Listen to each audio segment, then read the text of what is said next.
El siguiente conferencista es Nixon Narváez. Él es un consultor colombiano. Creo que ya tiene encargada la presentación. Eh, pero él nos hablará el día de hoy sobre el imperio del mensaje en las campañas electorales.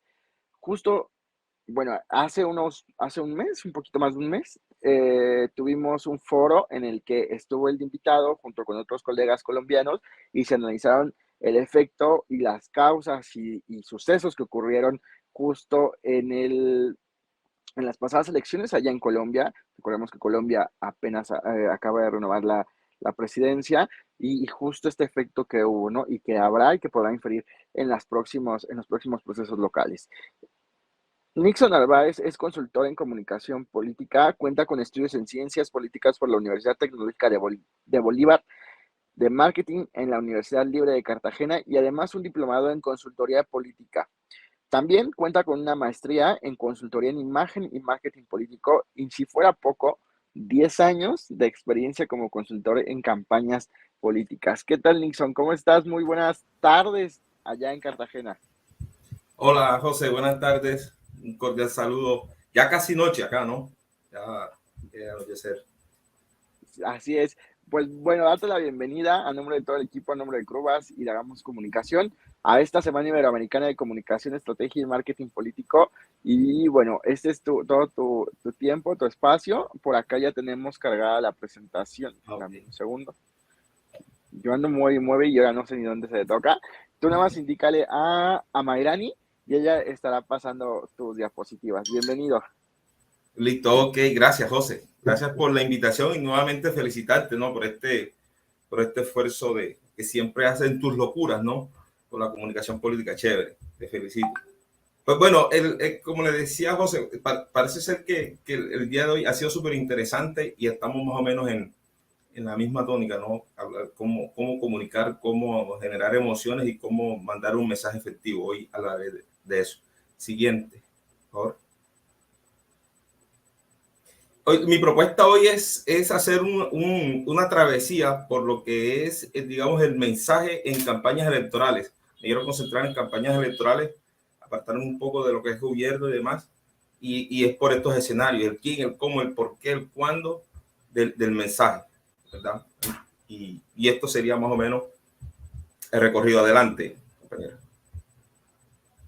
Y empezamos con el qué, ¿verdad? ¿Qué es el mensaje? El qué, el mensaje. Una definición muy común que encontramos del mensaje es la imagen más contenido. Pues yo a eso le agrego que el mensaje es el ADN de la campaña.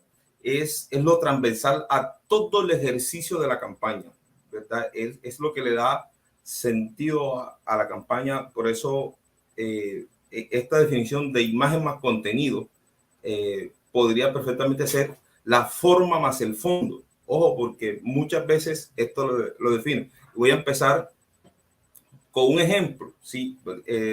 Decir, por ejemplo, que tenemos un candidato que construye una idea, un mensaje sobre la inclusión, ser el candidato de la inclusión, ¿verdad? Digamos que este candidato hace un ejercicio interesante sobre el contenido, ¿sí? Segmenta bien, construye unos buenos relatos, estos pequeñas historias, este storytelling segmentado, tiene una buena estrategia de digital y sabe llegar, digamos, a los diferentes sectores generando emociones, digamos, en tierra, en aire, tiene, digamos que todo un ejercicio desde el contenido ideal. ¿Es suficiente? Pues no siempre, porque imagínense que este candidato eh, que plantea ser de la inclusión tiene un gran equipo de trabajo, ¿no? Y ese equipo de trabajo está compuesto todos por hombres, todos mayores, todos de tez blanca. Bueno, ahí pasa algo, ¿no? Bueno, listo, mira, tú me estás vendiendo a mí un ejercicio de un mensaje de que eres el candidato de la inclusión, pero sin embargo, en la campaña, en el ejercicio de campaña, no participa el joven, no participa la mujer, no hay inclusión de género, no hay inclusión de sexo, demás. Entonces, aquí pasa algo, ¿verdad? Aquí pasa algo y fíjense que ya hay falla, ya no hay coherencia entre la forma y el contenido. Ojo con eso, el mensaje debe, digamos, ser el ADN de toda la campaña, desde la forma hasta el fondo, ¿vale? Ese es el que seguimos.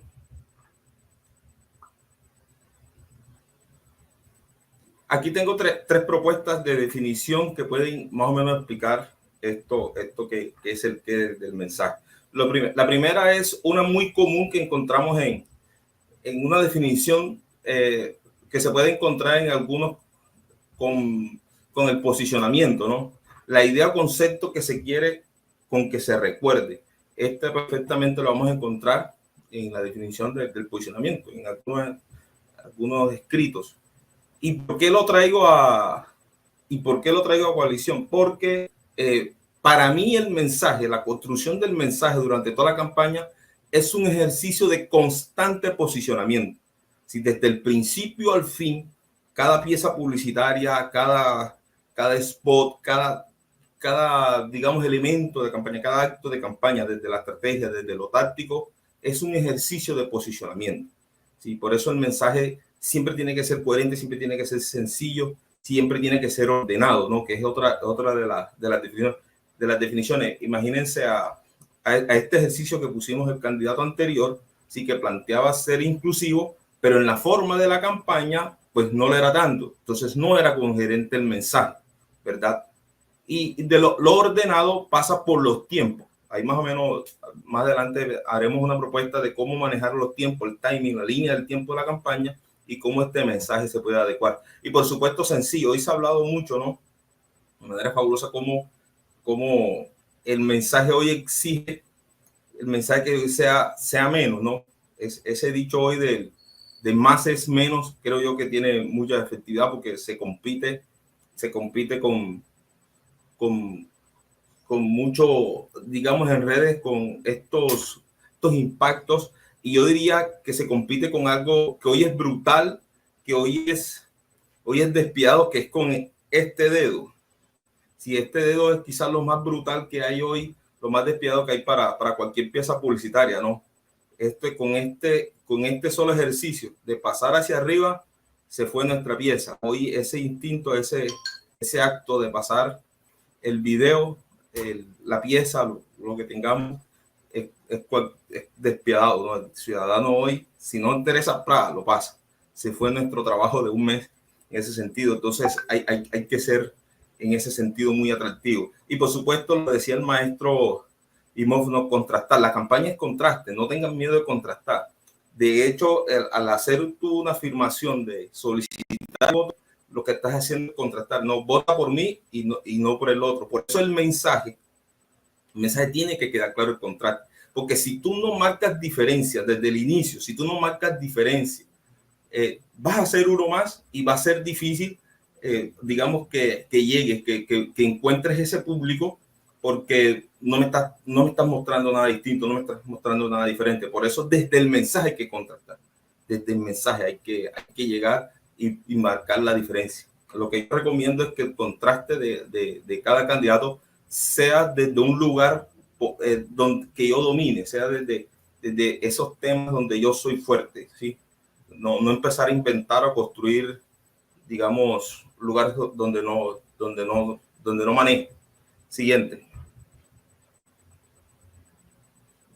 Sí, aquí yo entro en una propuesta, en algo que he venido padeciendo y estudiando hace rato, que son lo que yo llamo las campañas aristotélicas. ¿Qué son las campañas aristotélicas? Seguramente todos ustedes la conocen, pero bueno, yo le estoy dando, digamos, este nombre, que es, ¿por qué aristotélica? A ver, este señor Aristóteles, digamos, cuando entra a contradecir a su maestro Platón, que todo el mundo lo contradijo a Platón, que planteaba los dos mundos, ¿no? El inteligible y el sensible. Platón te dice, Aristóteles te dice, no, hay un solo mundo, solo que se divide en dos: el mundo extralunar y el mundo sublunar. En el mundo extralunar, el mundo funciona de manera organizada, coherente, constante y eterna. Es decir, todo funciona, toda pieza tiene una función, y es por eso que en la mañana amanece y en la noche anochece. Cuando tú te levantas, tú encuentras el sol porque sabes que algo allá está funcionando y el sol va a aparecer, y luego en la noche. tú no te preocupas por eso. Eso así funciona. Por lo tanto, todo cuanto existe tiene un fin último, que a su vez es su límite. ¿Cómo traspolo esto yo a las campañas? Seguramente han encontrado mucho. Colocar un ejemplo de alguna vez en una ciudad de aquí de Colombia, ¿no? Me invitan a trabajar el candidato y cuando ellos me invitan, ellos hacen un ejercicio interesante, ¿no? En ese municipio, en esa ciudad, más o menos el 36% de la participación electoral es menor de 40 años, es decir, la población juvenil era relevante para las elecciones. Y entonces ellos deciden hacer una plataforma política. Me invitan el día del acto de la construcción de la plataforma. Entonces yo llego ese día y veo que todo funciona, ¿no? La convocatoria, la logística, más de 1,000 jóvenes, todos vestidos de rojo, con bandera, y espectacular, una fiesta. Claro, cuando yo me encuentro con el candidato, le digo, genial. Entonces, oh sorpresa, que él me dice, bueno, ¿y ahora qué hacemos? ¿Y cómo así que ahora qué hacemos? ¿Qué les digo? Pero ¿cómo así que qué les dice? Sí, ya aquí están reunidos, lo hicimos, fue un éxito, pero ahora, ¿qué les decimos? No tenían ni idea qué hacer. Es decir, saltaron un paso fundamental. Y es que y pasa mucho, ¿no? Son estas campañas que cuando se construye, incluso hacen investigación, saltan esa parte de la construcción del ADN o del mensaje de la campaña y pasan el escenario estratégico, ¿no? Pasa el escenario estratégico. Y esta es quizás una de las lecciones más importantes que hay en la campaña. La estrategia es importante, es fundamental, pero debe estar al servicio del mensaje. La estrategia debe estar al servicio del mensaje. ¿Qué pasa con estas campañas? Confunden y engañan mucho. Yo no sé, quizás esto sucede en toda Latinoamérica. Vemos candidatos que organizan meetings, que organizan caminatas con 1,000, 10,000, 5,000 personas y son éxitos y son ríos. Pero luego, ¿qué? Es decir, vamos, le tiramos el discurso 3, 4 horas de pie a esos ciudadanos, le tiramos el discurso y todo el mundo para su casa. Y luego, ¿qué? Sin seguimiento y demás. ¿Por qué son engañosas? Le digo yo, una patología normal. Porque es que funcionan. A todo el mundo se le da una función. ¿Sí? Son piezas. El de la convocatoria funciona, el transporte funciona, el refrigerio funciona, pero resulta que ese es su límite. Llegan hasta ahí. ¿Sí? No hay seguimiento, no hay control. ¿Y luego qué? No hay un mensaje, no hay un ADN, no hay una forma de hacer parte protagonista de ese ciudadano. Ese era el límite. ¿Sí? Convocar, que esas piezas funcionen para convocar, para llenar un salón y demás. Este es quizás un escenario muy común en toda Latinoamérica y ojo con eso, ¿no? Ojo con eso porque caemos mucho en ese ejercicio. Siguiente.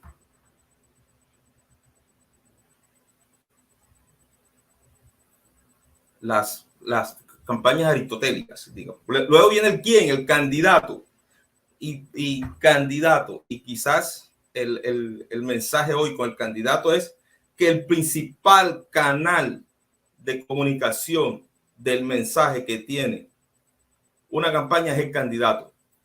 Hay muchos canales, todos son necesarios, pero el principal es el candidato. Ese debe ser el principal canal. Y sigo con los ejemplos que me han sucedido y quiero compartírselo. Un candidato, bueno, un municipio de aquí cerca, me invita. Yo cuando llego encuentro que resulta que tiene muy, digamos, una percepción de ser un candidato grosero, antipático. Sí, nos lo dieron los estudios que era un candidato rechazado. Y resulta que era un candidato que, porque no hablaba, porque cuando iba a la comunidad se dedicaba a escuchar y no le hablaba. Entonces el ciudadano no me habló. Pero ¿cómo es esto? ¿No? Un político que escucha. ¿Cómo así que durante años se ha criticado que llega un candidato que solo habla y no escucha? Y tengo este candidato que debería ser una fortaleza, que les gusta escuchar, termina siendo una debilidad, ¿verdad? ¿Qué descubrimos? Sobre todo en redes sociales, que el fotógrafo del candidato, que también era que manejaba las redes sociales, él veía esto y le pareció una debilidad. Entonces, ¿qué hacía él? Él esperaba esos pocos segundos cuando estaba en la calle, que él expresaba algo al ciudadano, el encuentro, ¿no? Un encuentro que duraba 1 minuto, 40 segundos el candidato escuchaba y él hablaba 20 segundos.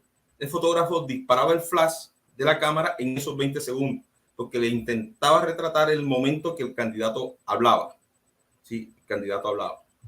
Claro, y eso lo llevaba a redes sociales. Entonces se generó la percepción que era un candidato que expresaba mucho, que hablaba mucho. Claro, cuando él hacía el contacto, lo que en marketing llamamos el momento de la verdad, que es cuando el producto se encuentra con el ciudadano, con el consumidor, es ahí donde el producto se define si va a haber segunda oportunidad o no. Cuando este candidato llegaba al territorio, a ese ciudadano tenía una expectativa, ¿verdad? De que iba a conversar. Resulta que este candidato se quedaba callado.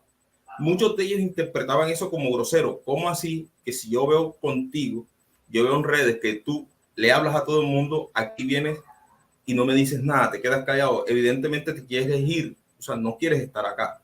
Sería esta percepción. Y fíjate como una fortaleza de un candidato que escucha terminó siendo una habilidad. ¿Por qué? Porque no lo usaron a él como canal. Construyeron un mensaje alrededor de otros canales, pero no lo usaron que era el principal canal. El movimiento que nosotros hicimos, por supuesto, lo convertimos en una fortaleza, pero por favor, jamás pierdan de vista que el principal canal, a partir del candidato, el mensaje. Por favor. ¿Sí? Siguiente.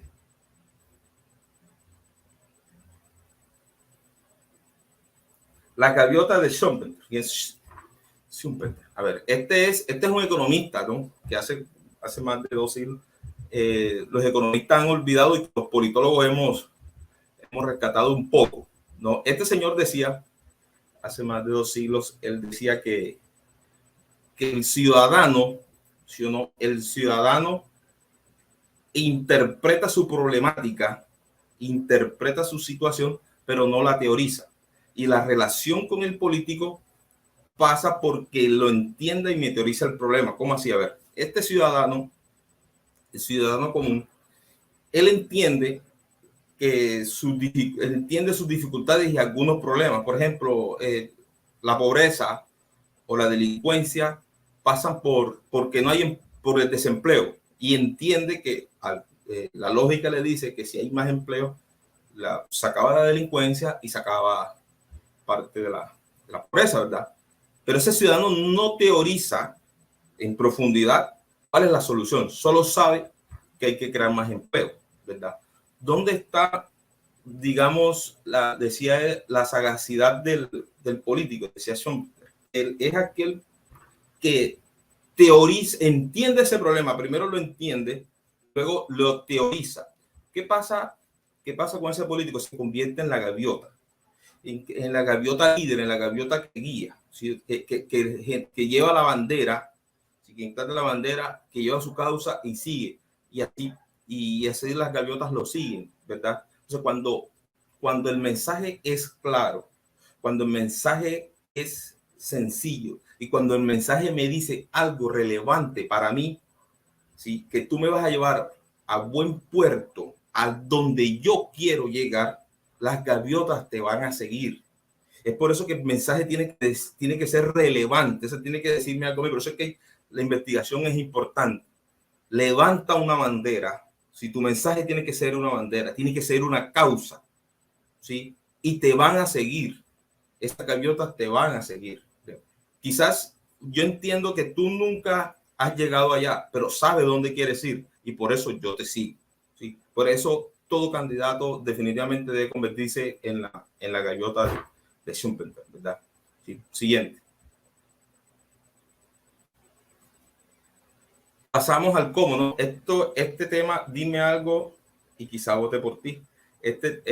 Hoy ha sido un día fabuloso, por eso me ha gustado desde el primer momento. Bueno, seguramente toda la semana lo trabajaremos y se repetirá mucho. ¿Cómo vender el mensaje? Contando historias.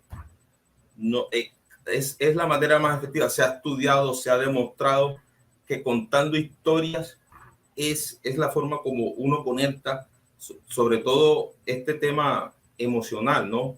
Que hoy ha sido importante, ¿no? Si tu mensaje a través de la historia, si a través del storytelling lo relatas de manera asertiva, seguramente serás esa gaviota que te van a seguir. por una razón. Díganme el primer ciudadano que se levanta en la mañana a buscar Twitter, a buscar Facebook o a buscar cualquier medio a ver qué está pasando en la política, leer política. ¿Sí? No me levanto a las 6 de la mañana a ver política. Solo nosotros somos los animales políticos, pero un ciudadano, y como yo siempre pongo el ejemplo de mi señora madre, desde que se levanta, lo primero que se preocupa es por hacer el café de la mañana y se está acabando el día y está preocupada de cuál es el capítulo de La Rosa de Guadalupe. Si está en eso. ¿Sí? Y ella vota, ella participa, ella elige. Pero cuéntale una historia a mi mamá y la tienes. ¿Sí? Cuéntale una historia. ¿Cómo llega tu mensaje de manera efectiva? Cuéntale una historia. ¿No? Si no, miren, ahí está Tyrion Lannister. Si no, mírense la serie Juego de Tronos y cómo este señor hizo dos cosas en toda la serie, ¿no? Tomar mucho vino de manera brutal y contar historias. Siempre tenía algo que decir, siempre tiene una historia. El enano más famoso del mundo. Adelante. Llamado de advertencia. Es con política, por favor. Estamos en campañas electorales, estamos haciendo una campaña política para triunfar y se nos olvida que es con política. Sí, normalmente creo yo que hemos caído en un juego lamentable, es que le dejamos todo el peso, toda la carga a la comunicación política, a la estrategia, toda. Entonces, la comunicación y la estrategia soporta, sí, como que soporta todo, ¿no? Soporta todo. Y es lamentable. El caso de Colombia, digamos, en las últimas elecciones, seguramente será muy estudiado el caso de Rodolfo Hernández, que fue muy sano, incluso para la política colombiana, sí, toda su estrategia de comunicación, sobre todo la digital, pero soportó toda la campaña en la estrategia de comunicación, ¿sí? Y a la hora de hacer política falló brutalmente y pierde la presidencia. Creo yo que es por eso, porque se olvidó que es con política.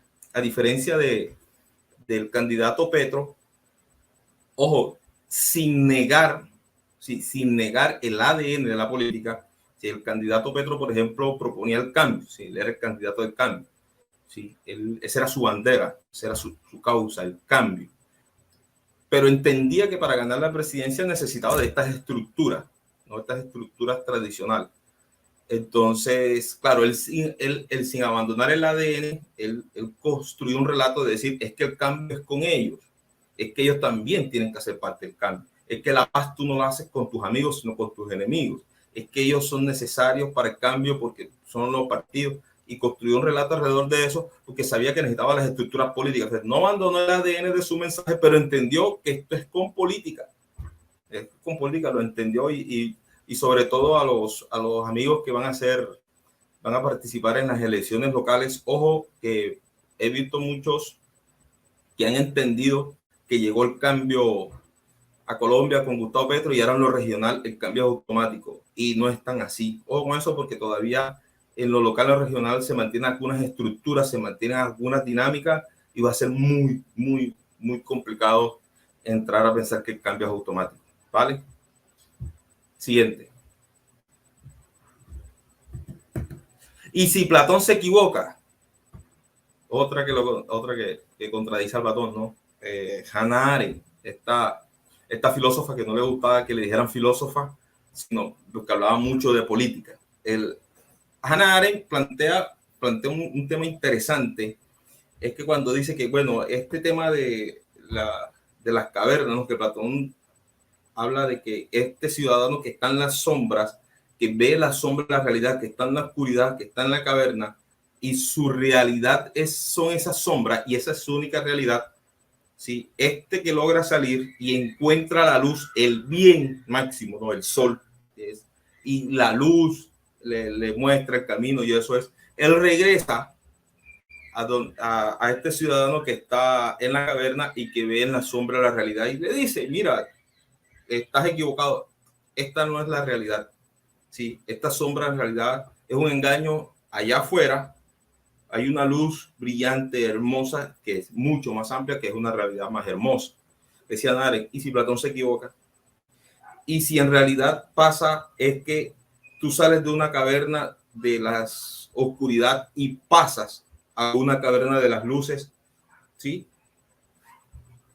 En realidad, ojo con esto, porque si a veces creemos ser los iluminados, ¿no? Los que tenemos la verdad, y a veces simplemente estamos en otra caverna, que es una verdad absoluta.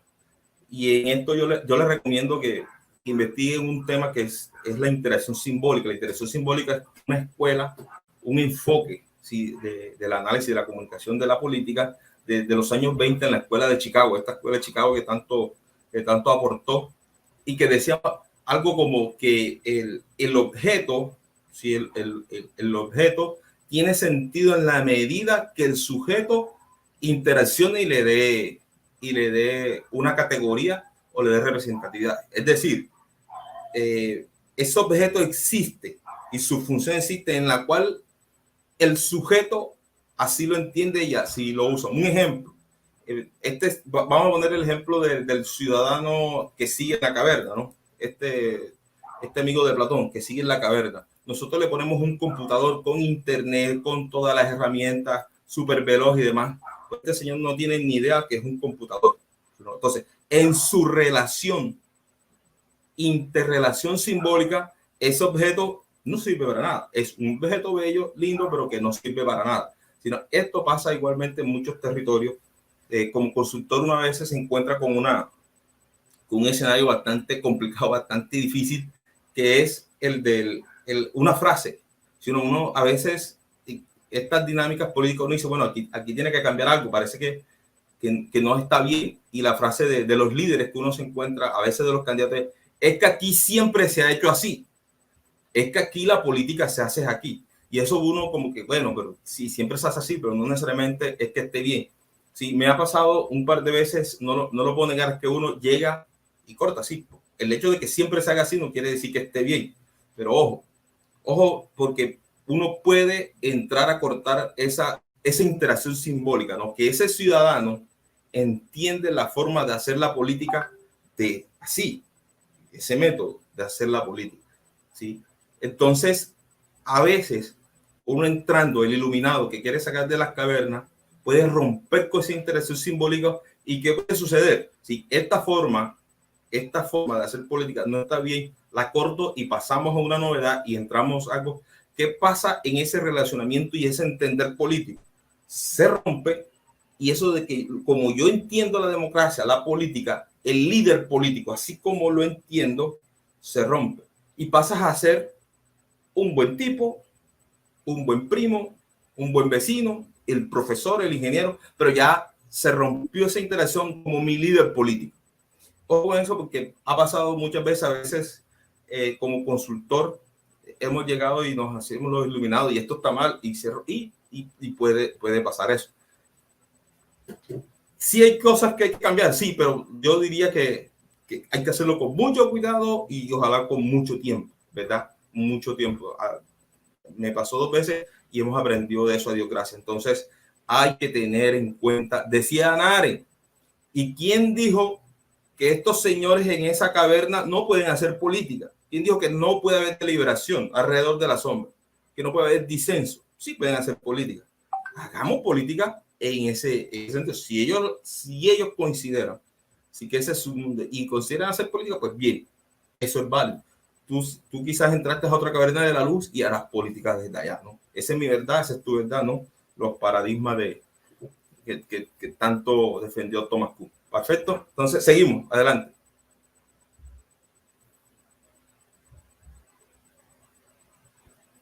En el futuro, cuando dirán el cambio, quizás nosotros hoy no lo entendemos y no nos damos cuenta que nosotros estamos en un cambio de era. Y en el futuro, cuando comiencen a estudiarnos, ellos dirán, nosotros fuimos la generación del cambio, ¿sí? Hace un siglo la manera de producción no es, digamos, no es como está sucediendo ahora. La forma de producir hoy está cambiando, cambió. La forma de trabajar, ¿sí? Producción y el trabajo cambió.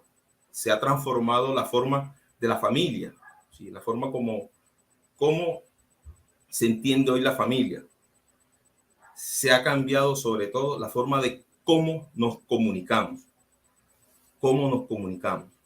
Eso, ese modelo matemático, ¿no? Del mensaje, el emisor, el canal, el receptor y el feedback, ya no es así. Ya hoy se hablaba del prosumidor y sigo hablando de Hannah Arendt en cuanto me encanta Hannah Arendt, pero no se nota, que parafraseando a Immanuel Kant, él decía que uno tiene poder y control sobre las cadenas al arrojarlas. Lo que no tiene poder es la dirección que toma o cuándo se devuelve. Pasa lo mismo en la comunicación, ¿no? Esa idea de la parrilla, de que yo controlo la parrilla, de que tal momento, a tal hora, montamos o comunicamos, ya no es tan así, ¿no? Hoy estos prosumidores, ¿sí?, en el metaverso son protagonistas y ellos son los que incluso imponen agenda, ¿no? Yo diría entonces que los medios de comunicación, como se dice, son los que imponen agenda. Yo no creo que tanto. Ellos hoy siguen al ritmo de lo que sigue el mundo, y creo yo que los medios de comunicación hoy encuadran. Por eso es importante tener relación con los medios. Si los medios de comunicaciones una que otra vez imponen agenda, sí, pero la mayoría de las veces lo que se encarga es de encuadrar esa agenda, no la dejan ir, si no ocultan el escenario, sino que la encuadran y son importantes en ese sentido, y por eso uno se matricula o no con un medio de comunicación. Pero entonces, ¿cómo hacemos? El maestro Imos lo decía de manera genial, ¿no? El cómo nosotros, yo lo llamo permear el diálogo social. Nosotros cómo tenemos que construir que nuestro mensaje, nuestra idea, nuestra propuesta llegue a la esquina de la tienda, a la esquina del bar, a la mesa del comedor de tu casa, a la universidad, a los salones, a las aulas. ¿Sí? ¿Cómo logramos que ese mensaje penetre y se vuelva en las redes sociales y demás? Yo aquí tengo el ejemplo de Francia Márquez, porque creo que es el último ejemplo en las últimas elecciones que lo hice de manera genial, sino con un tema, con una forma coherente, sencilla y ordenada, logró permear el diálogo social, ¿sí? Y de manera poderosa. Cuando ella es designada como la candidata a la vicepresidencia de Gustavo Petro, recuerdo yo en esta entrevista al canal Caracol, ella le preguntan, ser presidente, para ganar la presidencia, ¿para qué? Y ella lo responde, para vivir sabroso. Pero sabrosos, ¿quiénes? Los nadie y las nadie. Y resumió todo el ejercicio del cambio en esas dos palabras. El cambio.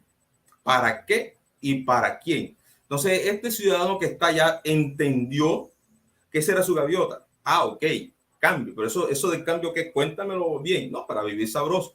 Y ella construyó un relato alrededor de vivir sabroso, ¿verdad? Sí, pero ¿quién? Los nadie y las nadie. Y se tiene claro quiénes son los nadie y las nadie, ¿no? Hoy yo puedo apostar que en el próximo plan de gobierno de Francia va a haber algún...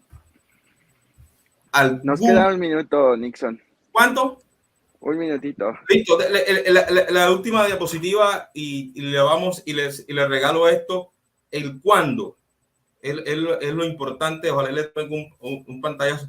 Esto se lo aprendí al gran maestro Solá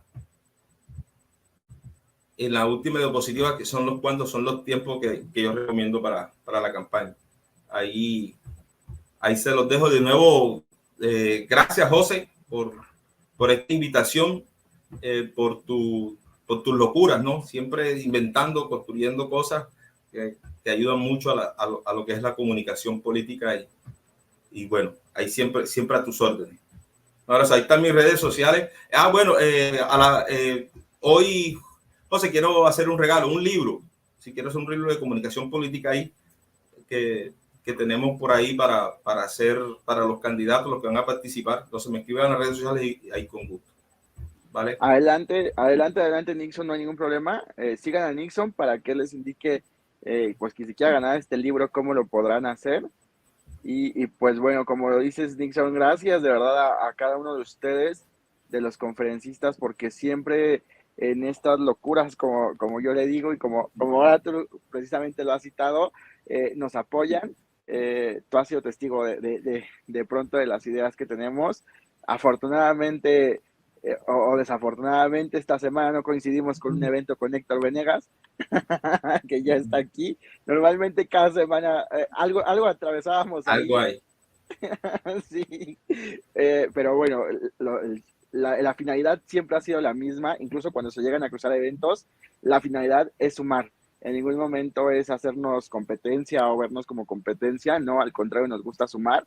Y los espacios digitales, como bien lo dijiste, pues son para eso, ¿no? Me causa cierta, pues vaya, cierta interrogancia, y lo digo así abiertamente, que la gente no lee lo que dicen las políticas de privacidad o las políticas de cada una de las plataformas, ¿no? Y piensan que el tener una cuenta ya es de uno, cuando uno no ha leído bien lo que dice y para qué funcionan, y creo que es todo un tema eso, y ojalá próximamente lo podamos exponer acá.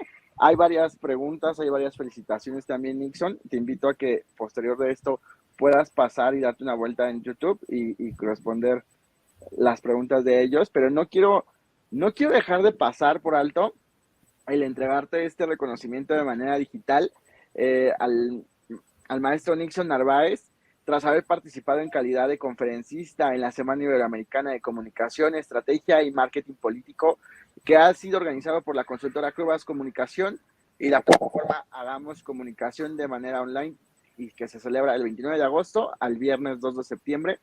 La firma tu servidor el día de hoy en Ciudad de México el 31 de agosto de 2022.